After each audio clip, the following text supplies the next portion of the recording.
এইবাৰ সকলোৱে এটা আশা কৰি আছিলে যে আমি অৰুণোদয়ৰ 1250 টকাটো আমি কেতিয়া লাভ কৰিম, কাৰণ ইতিমধ্যে চাওক যি 1250 টকাটো ইতিমধ্যে প্ৰদান কৰে সেইটো প্ৰত্যেক মাহৰ 10 তাৰিখে এই টকাটো প্ৰদান কৰে, কিন্তু যোৱা মাহৰ পৰা 14 তাৰিখে প্ৰত্যেক 14 তাৰিখে সেই টকাটো প্ৰদান কৰি আছে। আৰু এইবাৰো আপোনালোকৰ যি যোৱাকালি যি 14 তাৰিখ হৈছে, এই যোৱাকালি আপোনালোকৰ একাউণ্টত সেই 1250 টকাটো আপোনালোকে লাভ কৰিছে।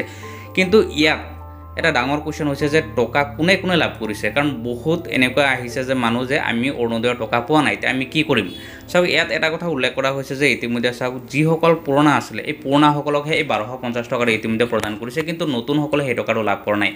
এতিয়া আপোনালোকে সেই নতুনসকলে কেতিয়া এই অৰুণোদয়ৰ যি 1250 টকাটো দিব সেইটো আপোনালোকে কেতিয়া লাভ কৰিব, কাৰণ এইটো সকলো এটা ডাঙৰ কুৱেশ্যন হৈ আছে। বা যিসকল পুৰণাসকল আছিলে এই পুৰণাসকলে যদি টকা লাভ কৰা নাই আপোনালোকে কি কৰিব, কাৰণ চাওক ইয়াত এটা কথা আপোনালোকক কোৱা হৈছিলে যে আগতে যদি আপোনালোকে নতুন হওক বা পুৰণা হওক সকলোৱে ফৰ্ম ফিল আপ আপোনালোকে কৰিবই লাগিব, মাষ্ট বি।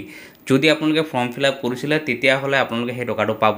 ইয়াৰ ভিতৰত চাওক যিসকল পুৰণা অৰুণোদয় 1 বা অৰুণোদয় 2ত আপোনালোকে টকা লাভ কৰি আছিলে, কিন্তু এতিয়া যদি টকা লাভ কৰা নাই তেতিয়াহ'লে আপোনালোকৰ ডকুমেণ্টছ হয়তো আপোনাৰ ছাবমিট হোৱা নাই।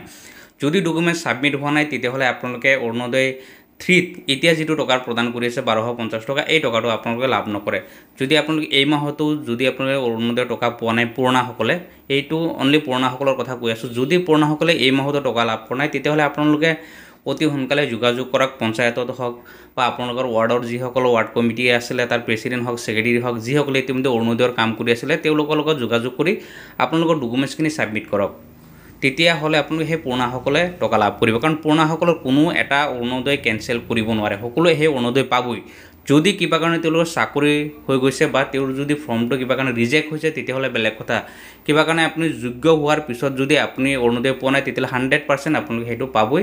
আপুনি জাষ্ট যোগাযোগ কৰক আৰু পঞ্চায়তত হওক বা আপোনালোকৰ যিসকলে অৰুণোদয়ৰ কাম কৰি আছিলে তেওঁলোকক আপোনালোকে জমা দিয়ক, বা আপোনালোকে ডাইৰেক্ট ব্লকত গৈ আপোনালোকে যোগাযোগ কৰিব পাৰে।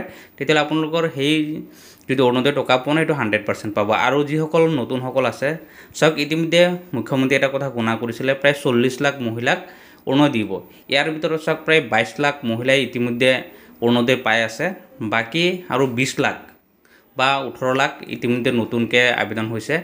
এই নতুনকৈ যিসকলে আবেদন হৈছে সেইটো আপোনালোকৰ হয়তো আৰু 2-1 মাহ সময় লাগিব, কাৰণ এতিয়ালৈকে চাওক আপোনালোকৰ ডকুমেণ্টছখিনি যিখিনি আপোনালোকে ছাবমিট কৰিছে সেইখিনি এতিয়ালৈকে ব্লকত তাৰ ভেৰিফিকেশ্যনৰ কাম চলি আছে বা সেইখিনি ছাবমিটৰ কাম চলি আছে। যেতিয়ালৈকে আপোনালোকৰ এই ভেৰিফিকেশ্যন বা ছাবমিট নহয় তেতিয়ালৈকে আপোনালোকে সেই নতুনসকলে এই টকা লাভ নকৰে, কাৰণ ইতিমধ্যে জানে ইলেকশ্যন আহি আছে। আপোনালোকে এই ইলেকশ্যনৰ আগত 100% আপোনালোকে সেই অৰুণোদয়ৰ বাকীখিনি টকা আপোনালোকে পাব, যিসকলে এতিয়ালৈকে পোৱা নাই যদি আপোনালোকে নতুনকৈ আবেদন কৰিছিলে। কাৰণ ইতিমধ্যে মুখ্যমন্ত্ৰী আৰু এটা কথা উল্লেখ কৰিছিলে, আপোনালোকে